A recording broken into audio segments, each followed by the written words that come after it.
mais de 4 bilhões e meio de anos, a Terra foi destruída, incendiada, dividida e devastada. Estes eventos fenomenais esculpiram o nosso planeta através de uma série de cataclismos devastadores. Terra, um planeta fascinante. Entender a tumultuada história da Terra é como ler uma intrincada história de detetives. A Terra é diferente de qualquer outro planeta. Sua agitada superfície está mudando constantemente, destruindo as evidências do passado. Mas se soubermos onde procurar, as pistas ainda estão lá. I'm going to attempt to scoop a sample of molten lava. It'll be extremely hot. We have to worry about gases, and we have to worry about breakouts near the edge of the pond.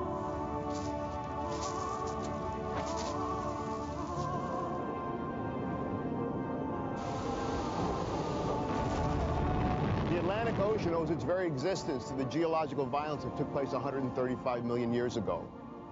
The supercontinent began to split apart, and as it did so, there must have been a time when ocean waters rushed into the widening gap, forming a new ocean basin. What makes these caves particularly exciting is that they are one of the last unexplored frontiers and turned out to be one of the world's largest and longest known cave systems.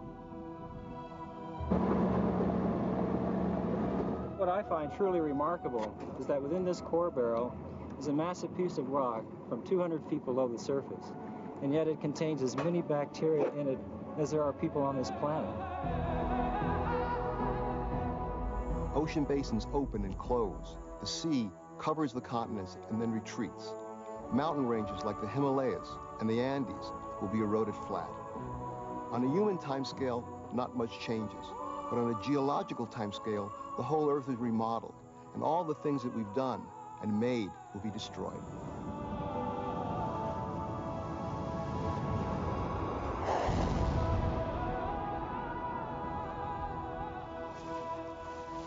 Cerca de 18 mil meteoritos atingem a Terra a cada ano, caindo com violência a 112 mil quilômetros por hora. Muitos são pequenos e causam poucos danos, mas cada um traz pistas sobre a formação catastrófica do nosso planeta. O geólogo Roger Bilk está trabalhando no noroeste da Austrália. Even though it's just arrived, this is the oldest thing on Earth. It's a chondrite, a type of stony meteorite, and it's been wandering around the solar system for about 4,500 million years. And it's stuff like this that the Earth is made of. Space junk, glued together. Há 4,6 bilhões de anos, a Terra liquefeita aumentou com uma chuva contínua de megameteoritos socados em sua órbita ao redor do Sol. Cada ataque trouxe com ele rocha bruta, o material com o qual a Terra pode se formar. Também foi trazida energia explosiva, aumentando a temperatura da superfície do planeta primitivo em mais de 1.800 graus. Um vasto oceano de rocha liquefeita, com centenas de quilômetros de profundidade, cobriu o globo. A radioatividade interna aumentou a temperatura ainda mais. A Terra se tornou um local em ebulição, com a temperatura passando do ponto de fusão do ferro. O ferro meteórico começou a afundar para o centro, arrastado pela contínua força da gravidade. A esfera quilométrica de ferro liquefeito faria a jornada da superfície para o centro da Terra em menos de 1 milhão de anos. Um piscar de olhos no tempo geológico. Os componentes da Terra estavam se formando. Ela tinha o centro de ferro cercado por rocha derretida. Na superfície, uma fina crosta estava se desenvolvendo. Ela se comportava como estes lagos de lava derretida. As forças turbulentas de baixo começaram a romper a crosta. Estas eram as chamadas tectônicas, vastas camadas de crosta terrestre movendo-se sem cessar, rompendo e chocando-se contra a superfície do planeta. O processo ainda está acontecendo. Em alguns lugares, as camadas são forçadas a separar-se e a lava liquefeita é conduzida através dos veios para criar uma nova crosta. Em outros lugares, a crosta é destruída onde as camadas colidem. Uma é forçada a voltar para baixo da massa liquefeita. Junto com estas zonas de remoção, os vulcões entram em erupção. Logo depois de seu violento início, o planeta estava prestes a sofrer o mais feroz ataque já imaginado. Um asteroide maior do que Marte chocou-se com a Terra com força suficiente para fazer voar a maior parte da superfície para o espaço. Os escombros foram atraídos pelas forças gravitacionais e formaram um disco protolunar. A partir disso, a nova Lua cresceu rapidamente, varrendo os escombros em órbita ao redor da Terra. Modelos de computador sugerem que levou apenas um ano para que os fragmentos em órbita se fundissem e formassem a nossa única Lua. O professor Michael Rampino, da Universidade de Nova York, conhece a história que reflete os nossos primeiros e violentos anos. This is the Clark Telescope at the Lowell Observatory in Flagstaff, Arizona. It's a telescope that was used to take pictures of the moon in preparation for the Apollo moon landings. To see the moon tonight, we need the telescope up in this position. And we can make some fine adjustments.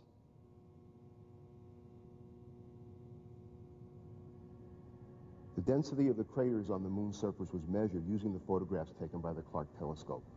What's more, the astronauts visited some of these regions in their 6 Apollo missions. Man, does this thing have steep walls. They said 60 degrees. Now, I tell you, I can't see to the bottom of it, and I'm as close to the edge as I'm going to get. That's the truth. I can't believe we came over those mountains. The largest impact feature on the moon, the Imbrium Basin, is more than 1,000 kilometers across and was produced by the impact of a comet or asteroid more than 100 kilometers across. Yeah, those are pretty big mountains to fly over, aren't they? The basin is surrounded by mountains more than 5 miles high. This is where the Apollo 15 astronauts landed and took samples. They show that these mountains are not like the mountains on the Earth, but they're piles of rubble, fragmented rock thrown out by this giant impact. Look at that. Guess what we just found? I think we found what we came for. Crystal rock, huh? Yes, sir. You better believe it. The pristine moon rocks that were brought back by the Apollo astronauts have been radiometrically dated and studied, and they show that impact has been an important process in the formation and evolution of the Earth-like planets. What's more, the radiometric dating of the rocks has shown that the moon underwent a hellish bombardment between 4.5 and 4 billion years ago. After that time, the bombardment died down. By that time, most of the asteroids moving around in the inner solar system had collided with the planets, and the process of formation of the planets was over. Há 3 bilhões e meio de anos, a Terra começou a esfriar. Vapor de água e gases ácidos foram liberados do interior quente na respiração de vulcões gigantes. Esta foi uma grande explosão na Terra. O resultado foi uma atmosfera densa e vaporosa, com pressões 100 vezes maior do que as de hoje. As únicas paisagens eram vulcânicas, lava congelada e cinzas amarelas. Não havia água na superfície. Este terreno duro tinha ainda que ser esculpido pela erosão. Havia umidade na atmosfera, condensando em pedaços, mas não suficiente para criar oceanos ou rios.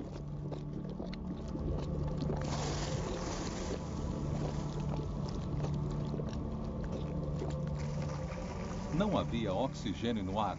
Era um lugar inóspito sem traços de vida. Uma nova teoria sugere que o período da água, talvez suficiente para encher os oceanos do mundo, surgiu vindo do espaço profundo trazido por cometas de gelo.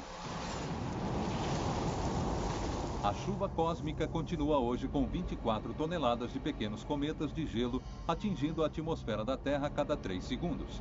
Eles acrescentam 2,5 cm de água em toda a superfície do globo a cada 20 mil anos. Quando a atmosfera estava saturada, a chuva começou.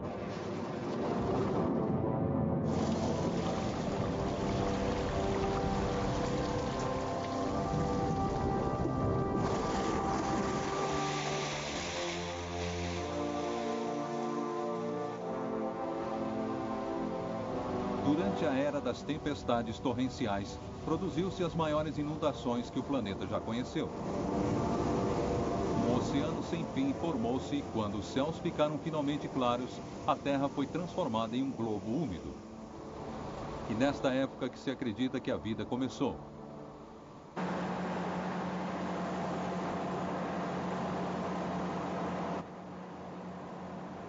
Ecos deste início ainda podem ser ouvidos hoje.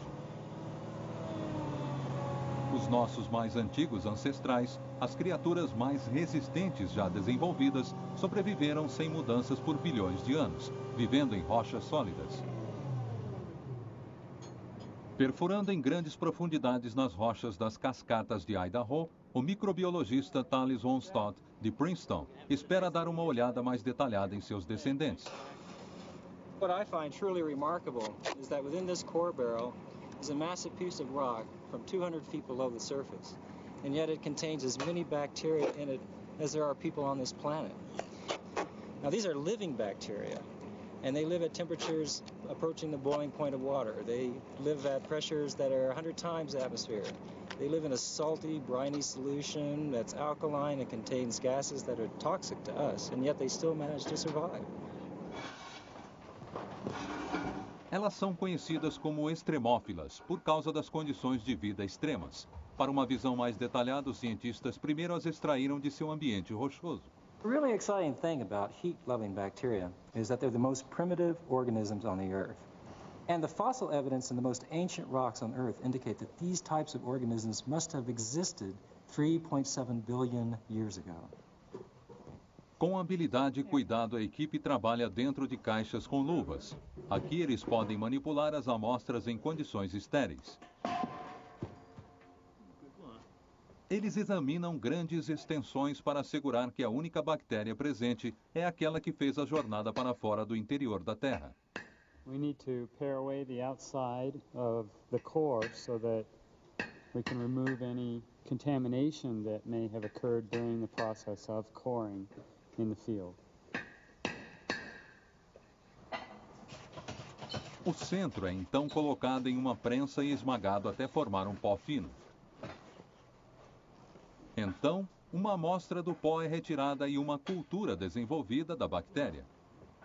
Observando como os micróbios sobrevivem centenas de metros abaixo da superfície, alguns cientistas especulam sobre a vida em outros lugares. Poderiam estes minúsculos extraterrestres terem sido enterrados da mesma maneira em outros planetas que aparecem do lado de fora estéreis? O mesmo tipo de vida bacteriana estava encontrando um habitat igualmente inesperado nos oceanos profundos da primitiva Terra. Água brotando do interior abaixo do fundo do oceano deve ter carregado os micro-organismos para um ambiente vulcânico quente. Aproximadamente 2.800 metros abaixo do fundo do mar é dividido com alterações de pressão.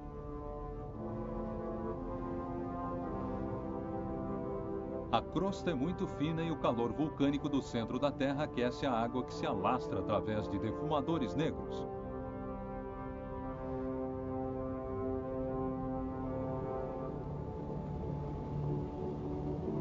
Aqui, estranhas comunidades de micro-organismos florescem na mistura quimicamente rica. Estas bactérias suportam pressões 3 a 4 mil vezes maiores do que aquelas na superfície e mantêm uma variedade espantosa de criaturas. Elas podem sobreviver aqui por causa do calor que escapa ao centro liquefeito apenas a poucos quilômetros abaixo. Não é apenas a vida que começou aqui, mas a verdadeira estrutura da Terra, onde as camadas tectônicas que formam o fundo do oceano se rompem e nova lava continuamente emerge e novos vulcões nascem.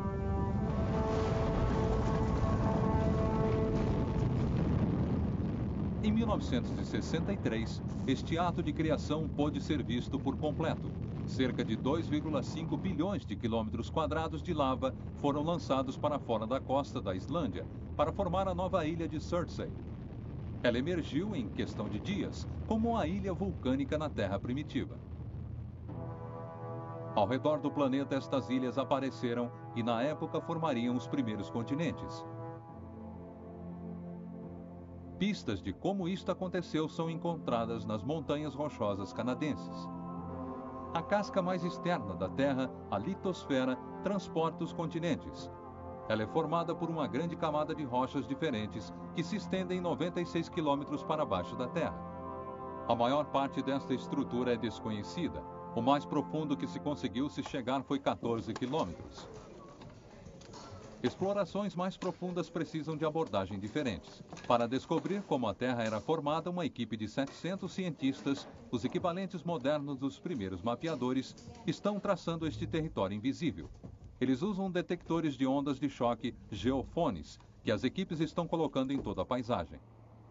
Esta é a maior subsuperfície de experimentos de exploração do mundo, Lithoprobe. Na província de Yukon, o chefe dos cientistas é Charlie Rhodes. Geologists who work in sedimentary rocks are used to continuity, both in oldest rocks to youngest rocks, as well as being able to take the same rock formation for a long distance. You can't do it in these mountains.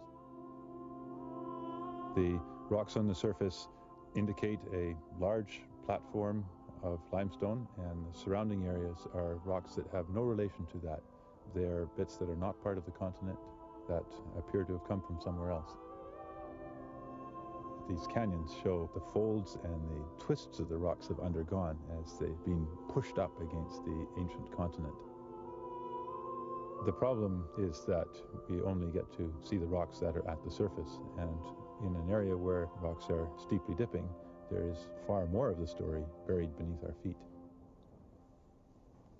Para mandar ondas de choque para o interior da crosta, 90 quilos de explosivos são enterrados no chão. We're digging 3 holes for the geophones that we're going to be putting in here so that we can have a 3-component orientation system to measure the seismic wave that comes in. We have a vertical geophone, which will measure the vertical component of the arriving wave. There is a north-south geophone that will measure the north-south component of the incoming wave. And we have an east-west geophone to measure the east-west component of the incoming seismic wave.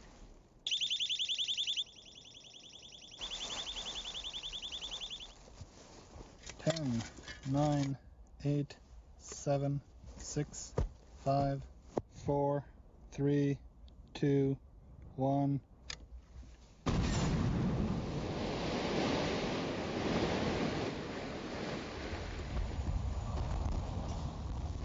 Como as ondas de choque diminuem no chão, elas atingem algo duro, muito mais duro do que as rochas ao redor. As ondas de choque são refletidas e aceleradas de volta para a superfície, levando as suas preciosas informações para os geofones. As análises dos resultados mostram que embaixo das rochosas estão enterrados restos de antigas ilhas vulcânicas. Durante os últimos 200 milhões de anos, centenas dessas ilhas foram enxertadas no continente norte-americano. Elas formaram parte do lado oeste das rochosas, se estendendo do México ao Alasca. Esta é uma pista de como as primeiras massas de terra foram criadas, mas até muito recentemente, a ciência estava perplexa em dizer apenas quando isso aconteceu. Um dia, prospectando minerais no noroeste da Austrália, o professor Roger Bilk fez uma descoberta surpreendente. Esta rocha é parte da mais antiga superfície da Terra. Ela miraculosamente sobreviveu ao ciclo sem fim da formação e destruição da crosta. As listras verticais suportaram mais de 3,6 bilhões de anos, dando uma data de quando a Terra começou. Próximo dali, nas rochas sedimentárias de Caridini, estão todas as pistas para resolver um outro capítulo da história da Terra.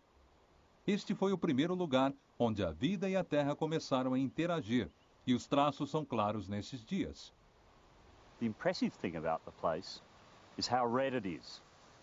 In fact, red rocks stretch for hundreds of miles in every direction. The reason they're red is because of this red mineral, hematite, iron oxide, or rust. And the way they formed was when dissolved iron in the ocean combined with oxygen and precipitated out as iron oxide, settled down to the sea floor and accumulated on the bottom of the sea. Initially, the atmosphere of the Earth had no oxygen. The same applied to the oceans. These rocks record an intermediate period when there was still no oxygen in the atmosphere, but the upper layers of the ocean contained oxygen. There's a huge amount of iron oxide here. The sheer volume suggests that the oxygen could only have had one plausible source: biology, living organisms excreting oxygen as a byproduct of photosynthesis. Depois de bilhões de anos, o oxigênio tinha finalmente se combinado com todo o ferro. Pela primeira vez livre, o oxigênio era capaz de fugir para a atmosfera e o ar se tornou respirável. No interior da Austrália está mais uma evidência do oxigênio primitivo produzido pelos organismos. Em um lugar secreto, Bilk descobriu um dos mais antigos e raros fósseis. What I've done is step back more than 3/4 of the way back to the beginning of Earth history. And here are wrinkly layered sediments that occasionally dome upwards. These are stromatolites, sedimentary structures created by filamentous microorganisms trapping sand and mud between their little filaments. Those microorganisms were probably photosynthetic. The layers thicken over the tops of these domes, competing with each other to get nearer the sunlight. Now, these stromatolites are remarkable for their great age, 3,450 million years old. Not only are they remarkable for that, but we can also infer something about the environment in which they lived. Just back here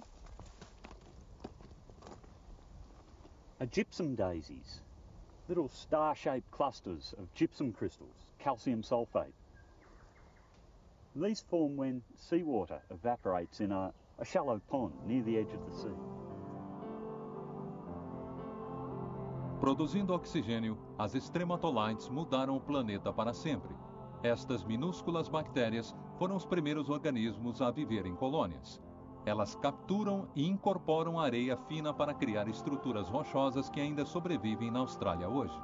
Living stromatolites only grow when they're almost permanently submerged in water, so you only see them exposed at very low tide. These grew here about 5,000 years ago, when the sea level was about a metre or so higher. The living carpet of bacteria that formed them died off as the sea level gradually dropped, and the sediment that the bacteria trapped was turned into limestone.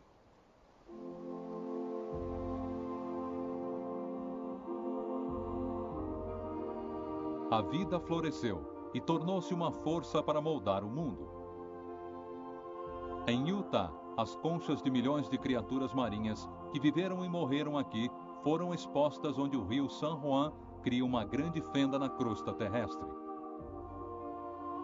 O rio tem revelado um mundo perdido onde mares um dia banhavam as costas do mundo, que era apenas uma massa de terra, o gigante supercontinente Pangaea.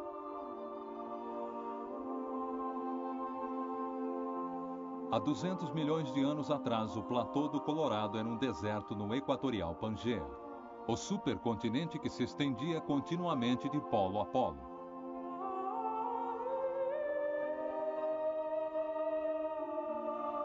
Há 50 milhões de anos atrás, toda esta região sofreu uma mudança cataclísmica.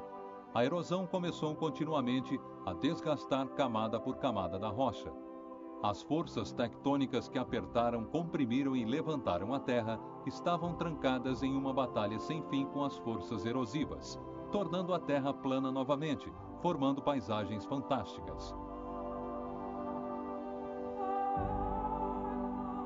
Rochas vulcânicas que nunca haviam forçado o caminho para a superfície são reveladas. O granito foi formado quando a Terra estava enterrada sob quilômetros de arenito. A erosão varre a rocha sedimentária mais suave, deixando os ossos ígneos duros das colinas emergentes.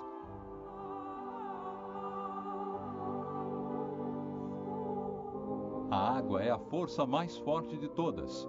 Ela corta através de rochas sólidas para criar desfiladeiros profundos. Com uma terrível paciência, ela vai desgastar as pedras e dar forma às rochas.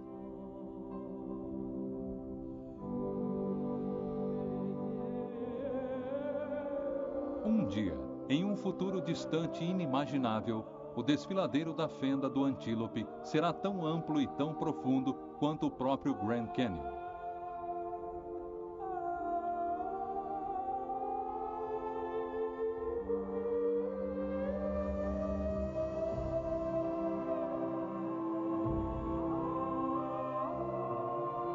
Os pilares de arenito de milhares de metros de altura, colinas e mesas que surgem acima das planícies, são memoriais de milhões de anos da batalha geológica, mas elas também irão a desaparecer.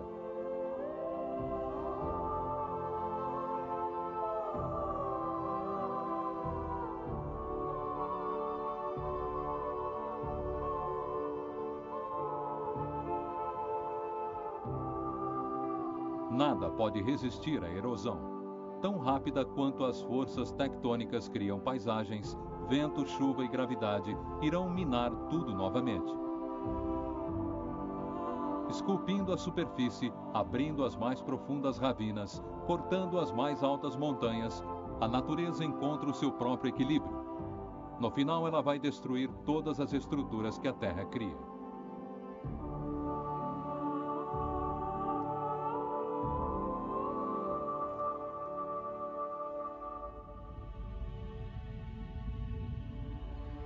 $200 milhões de anos atrás, o supercontinente Pangeia começou a se dividir em dois.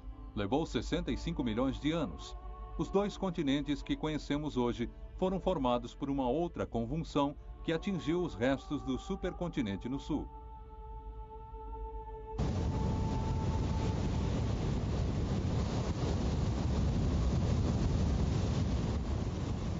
Nas florestas da América do Sul, foram encontradas uma das mais extraordinárias características da superfície do planeta. Toda esta paisagem deve sua existência a este violento capítulo da história da Terra. A esperança de encontrar mais pistas desta catástrofe trouxe o professor Michael Rampino para cá. Iguaçu Falls, Argentina. For me, the most spectacular waterfalls in the world. Not only because of the spectacular scenery here, 250-foot-high waterfall, a mile wide, but because of the spectacular geology. What's more, the rocks of the falls contain evidence pertaining to a geological event that took place here 135 million years ago. The geological evidence is here in these rocks. This is basalt, a hard volcanic rock, stained red by iron oxide, oxidation of the iron within the rock. In fact, we're standing here at the base of a basaltic lava flow more than 100 feet thick. Just one of many lava flows in this area, which form a pile of lava more than a mile thick. In fact, in the waterfalls, one can see steps of the waterfalls, which shows the individual lava flows in this pile.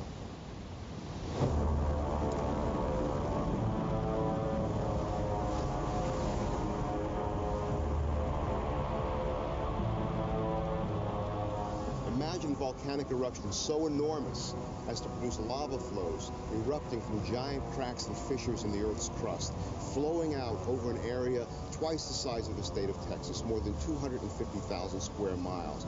An enormous volcanic event. Massive amounts of sulfur-rich gases spewing into the atmosphere, droplets of sulfuric acid forming a veil that cuts out the sunlight and cools the climate, sulfuric acid rain killing the vegetation, the makings of an environmental disaster of enormous proportions. This is 135 million years ago, at the end of the Jurassic period of geological time, a time when there were mass extinctions of many forms of life. There's evidence here in these rocks for an even more dramatic event in the history of the Earth.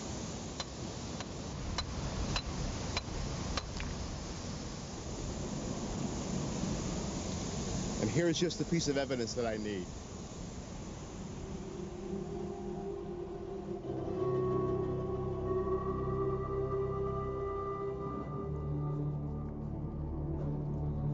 Do outro lado do mundo, atravessando o Oceano Atlântico, está o deserto mais antigo do mundo.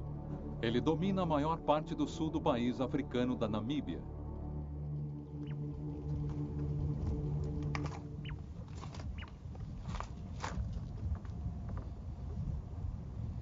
I've traveled more than 4,000 miles, and the rocks are exactly the same. They're basalts, and the age is 135 million years. Clearly, when these rocks were erupted, as floods of lava traveling hundreds of miles, South America and Africa were together as one supercontinent. O Oceano Atlântico, que agora divide a África e a América do Sul, deve a sua existência a este cataclismo geológico que dividiu o Pangeia. The supercontinent looked like this, made up of the present-day continents of Africa, South America, India, Antarctica, and Australia. The cracking started here and split the continent into the present-day continents of South America and Africa.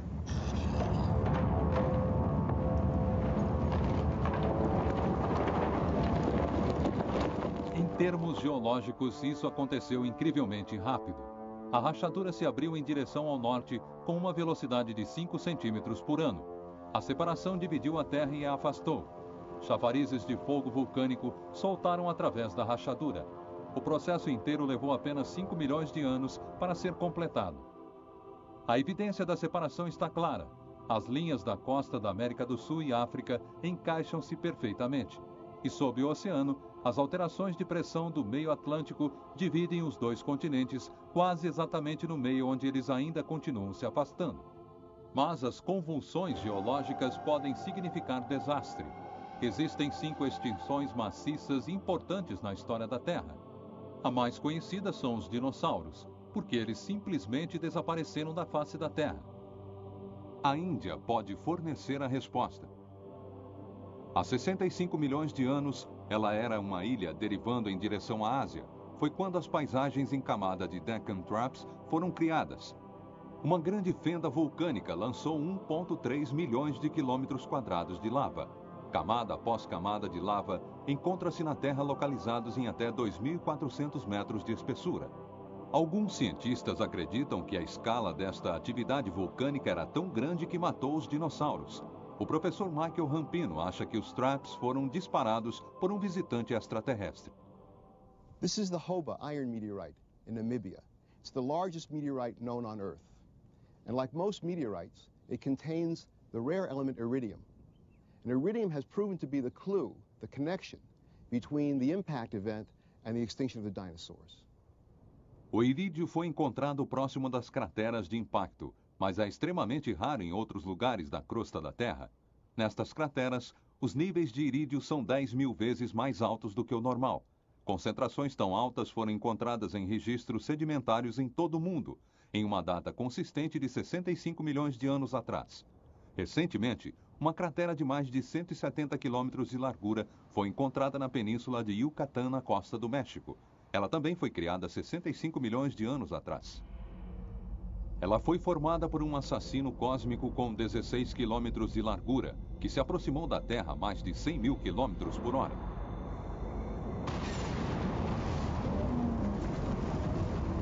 Ele bateu com a violência que teria o arsenal nuclear do mundo inteiro, explodindo 1000 vezes.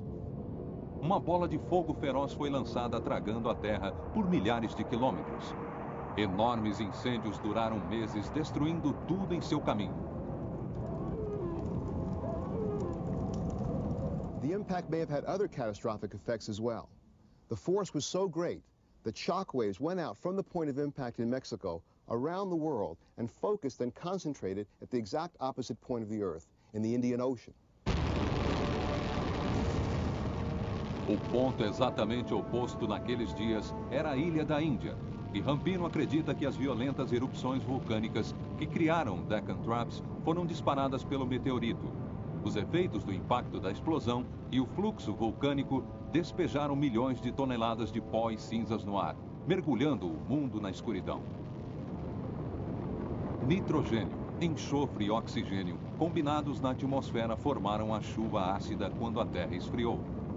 Neste inverno cósmico, 75% de todas as coisas vivas pereceram. Quando os céus ficaram claros, os dinossauros tinham desaparecido. A Índia continuou em sua corrida em direção à Eurásia. Cerca de 45 milhões de anos atrás, elas se chocaram e começou a luta pela supremacia. Nenhuma delas iria desistir. Flutuantes demais para serem trazidas de volta para o centro liquefeito da Terra, elas se amassaram. Se dobraram, deixando a crosta apenas um caminho a seguir, em direção ao céu. A jovem cadeia de montanhas do Himalaia elevou-se a 8 quilômetros do nível do mar conforme a Índia penetrava uma distância maior do que 1.600 quilômetros em direção à Ásia. Foi nesta época que a Terra começou a ficar mais fria. Existem evidências de muitas eras glaciais durante a história da Terra, mas a última completa e mais severa aconteceu há 45 milhões de anos atrás, exatamente quando o Himalaia foi formado. Uma teoria atribui este tremendo resfriamento a este tumulto tectônico. A colisão aumentou o fundo do oceano e a pedra calcária alta na atmosfera, sendo exposta à erosão.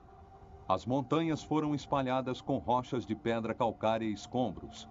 Estes escombros, combinados com a chuva e o dióxido de carbono no ar, em uma reação química que removeu milhões de toneladas de gases da atmosfera. Com menos gases de estufa para manter quente, o planeta inteiro resfriaria, iniciando a era glacial. Os polos foram então cobertos permanentemente de gelo, com mais de 3,2 quilômetros de espessura. Na borda dos vastos lençóis de gelo, imensas geleiras avançaram sem cessar. Nada poderia resistir à maneira como avançavam até 3 metros por dia.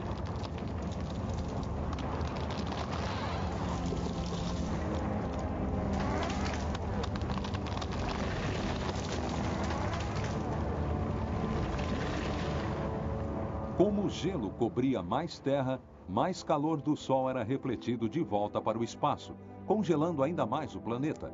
Na época mais fria, a Terra foi coberta por 3 vezes o volume de gelo existente hoje no planeta. O gelo deteve a água, prendendo-a na Terra. Com menos água disponível, o nível do mar no mundo caiu cerca de 130 metros.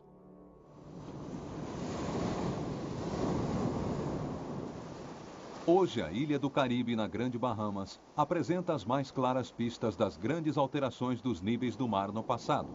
A microbiologista Steph Schwab está montando a história.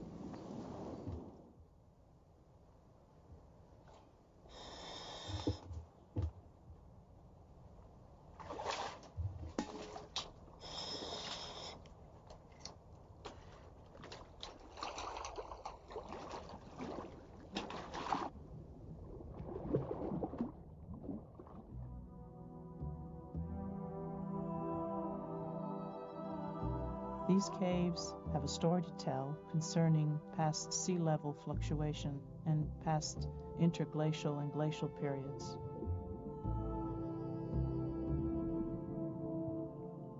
What makes these caves particularly exciting is that they are one of the last unexplored frontiers, and they turned out to be one of the world's largest and longest known cave systems.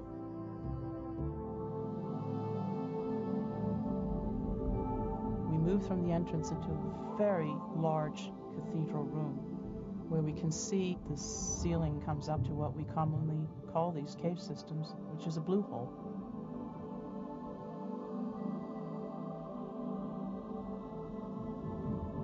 You always find, when you go into these large cathedral rooms, a very large rock pile in the center. And usually the collapse happens when the water is no longer in the cave, supporting the ceiling.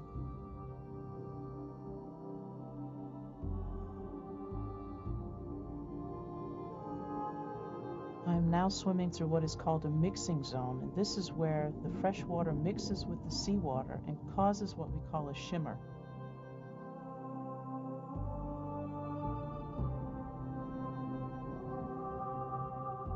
This mixing zone is responsible for aggressively attacking the wall rock.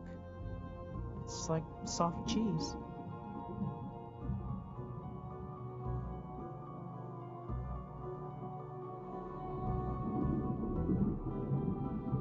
Normally, limestone could not be removed with your finger. You would need a rock hammer and a chisel. This is how we know that the caves have formed hundreds of thousands of years ago. But we also know by evidence that we have found that the caves have been dry in the past. 20 meters down further into the cave system are these bat droppings that have been fossilized. And we know the only way that this can happen is when the caves are dry, because bats do not swim. And when bats roost in the ceiling, the droppings collect on the rock and they become very hard. Deeper into the cave system, we find another bit of evidence, and that is this red Saharan dust, which gets blown into the stratosphere during frequent storms which occur in the Sahara Desert. and will actually find its way into these caves. Most likely it's happened during periods when the cave was dry.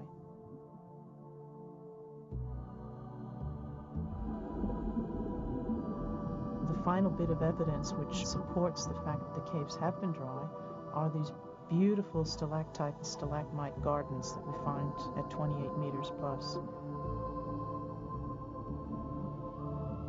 Stalactites and stalagmites form during the ice ages and have formed over a period of hundreds and thousands of years.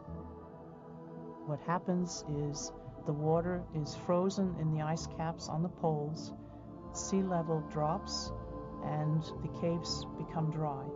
And usually during ice ages, it rains a great deal more in the tropical regions of the world.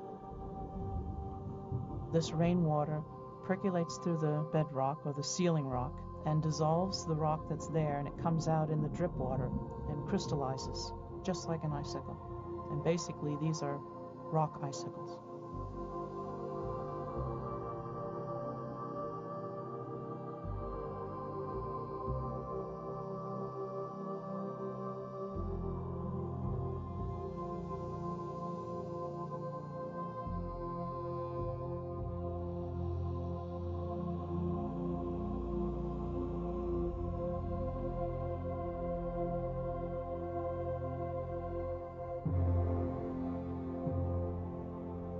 As eras glaciais afetaram e formaram as paisagens, mas algumas vezes as pistas são tão gigantes que se torna difícil reconhecê-las.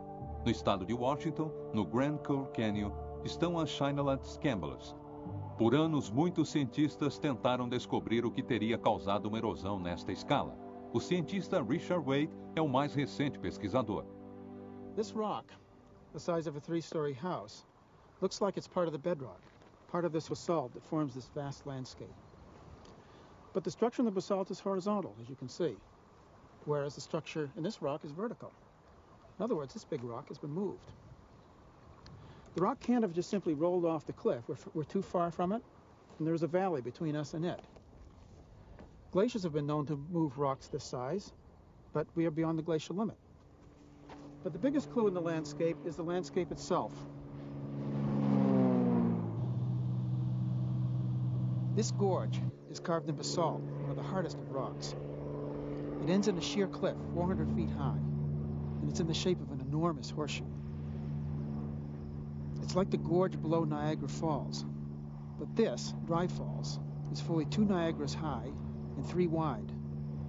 And yet this gorge and these vanished falls, enormous as they are just but one element in a large landscape. Wade está dando seguimento ao trabalho iniciado pelo geólogo J. Harlan Bretz em 1923. Bretz foi o primeiro a dizer que toda esta paisagem foi o leito de um rio gigantesco formado por 7.769 quilômetros quadrados do platô da Colômbia que desapareceu. Ninguém acreditou nele, porque a escala era muito grande, mas ele estava certo de que a única explicação para esta escala de danos era uma enorme inundação. A área inteira está obstruída e mudou para sempre quando houve a inundação. Até mesmo no topo dos penhascos, a água superou os 30 metros de profundidade. One of the things we see when we get down flying in the cataract, we're about 100 feet below the level of the water, is the enormity of this cataract. The walls extend for miles, many miles, 17 miles in fact. Continuous vertical cliffs of basalt. Os penhascos de basalto estão entre as estruturas mais duras encontradas na natureza. Resistentes à água e à erosão, estas paredes poderiam apenas ter sido cortadas por enormes blocos de água. Uma a uma, estas colunas de lava congelada foram extraídas da face rochosa e carregadas pela torrente furiosa, fazendo com que a parede recuasse e a catarata largasse. Então aceitou-se que foi assim que o Shineland Scamblers foi formado, mas uma parte importante do mistério ainda permanece. De onde este volume de água colossal e destruidor teria vindo? 100 miles to the east, geologist Joseph T. Pardee had described an enormous Ice Age lake, Glacial Lake Missoula. This lake held in some 600 cubic miles of water. 600 cubic miles is all of present-day Lake Erie, plus all Lake Ontario. The lake was held in by an ice dam, that had crossed the Clark Fork River and dammed it. The lake rose 2,000 feet deep against the side of the ice dam, but there was no evidence to link the lake with the Channel Scabland. In 1939, Pardee discovered a series of giant ripples. These are like sand ripples on the beach, but they are of enormous size, hundreds of feet apart, 10 feet high and more, and they're composed of gravel. Such a feature could only indicate a swift outflow from Glacial Lake Missoula. A gigante barragem de gelo manteve a água até que alcançasse um nível crítico. Quando tinha 5.500 metros de profundidade, a pressão da água era tão grande que forçou o caminho através da base da barragem de gelo. Encontrando uma fraqueza, as águas geladas correram amplamente para separar e enfraquecer a represa catastroficamente. As águas do lago todo foram levadas a uma emissão de líquidos devastadora. This discharge was 10 times the flow of all the world's rivers. That's almost beyond belief. And this great discharge was headed straight towards Bretz's Channel Scabland. Still, parts of this great mystery remained unsettled. For instance, what of this great 17-mile gorge below Dry Falls? According to Bretz's idea, this whole 17 miles would have to be excavated in one flood. One thing Bretz's critics objected to was the enormous scale of erosion so swiftly. More water they wanted, over far more time. A resposta foi encontrada por acaso a 320 quilômetros de distância no Vale Walla. Em 1926, uma inundação anormal criou um desfiladeiro de centenas de metros de profundidade. Ele revelou muitas camadas de sedimentos. Waite explicou que esta área deve ter estado no caminho de uma grande inundação que formou o Channel Scablands. Each one of these beds has a distinctive pattern of sedimentation. Each bed begins with a coarse sand at the bottom, and then it grades up to a medium sand, and then finally a silt. And it happens again and again and again, each layer. This white layer here is an ash that we know is from Mount St. Helens. We've analyzed it chemically, mineralogically, and it clearly came from Mount St. Helens. And we know its date. By radiocarbon dating, we know that this is 15,000 years old, approximately. Therefore, we have a beautiful timeline running through this section of 15,000 years. A cinza só poderia ter caído depois que a inundação passou e os sedimentos assentaram. Ela está ainda coberta por muitas camadas de sedimentos, 39 no total. Esta foi a peça final da evidência que explicou a criação dos Scablands. Aqui era muita água durante muito tempo. A inundação catastrófica deve ter acontecido muitas outras vezes. Uma vez que a inundação deixou suas marcas, a vasta represa glacial poderia avançar e as águas do lago Missoula poderiam começar a aumentar novamente, continuando o ciclo de inundações seguidas por calmarias. Só quando a era do gelo acabou, as inundações cessaram. A mudança da era glacial para as épocas quentes é controlada pela distância que a Terra está do Sol. A cada centena de milhares de anos, a forma da órbita da Terra ao redor do Sol muda. Isso tem levado alguns cientistas a imaginar se o ciclo de catástrofes e extinções em nosso planeta vai recomeçar regidos por forças extraterrestres. Mass extinctions and the catastrophes that caused them seem to follow a periodicity of about 30 million years. It's that cycle that suggests that the cause of a catastrophe lies outside the Earth.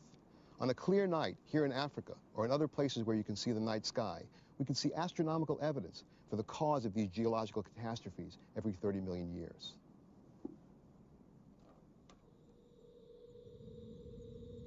Our solar system is on a voyage through the disk-shaped Milky Way galaxy. Every 30 million years, we pass through the densest part of the galactic disk.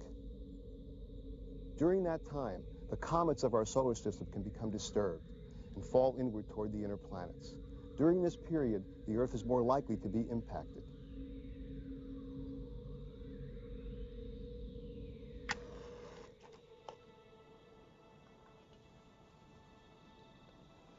This cycle may explain the catastrophic history of the Earth. The last major mass extinction was 35 million years ago, We're in the densest part of the galactic disk now, and the next mass extinction may include us.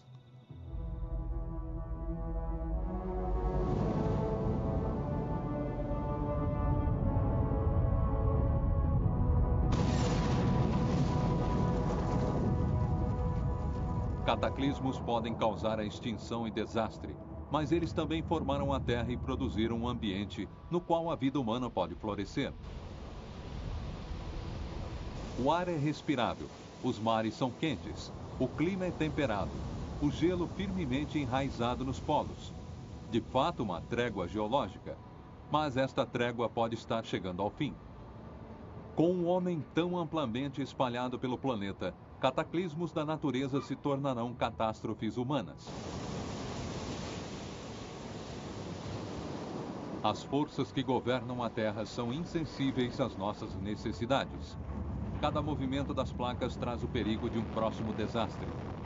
Temos que aprender que o nosso incansável planeta nunca irá parar.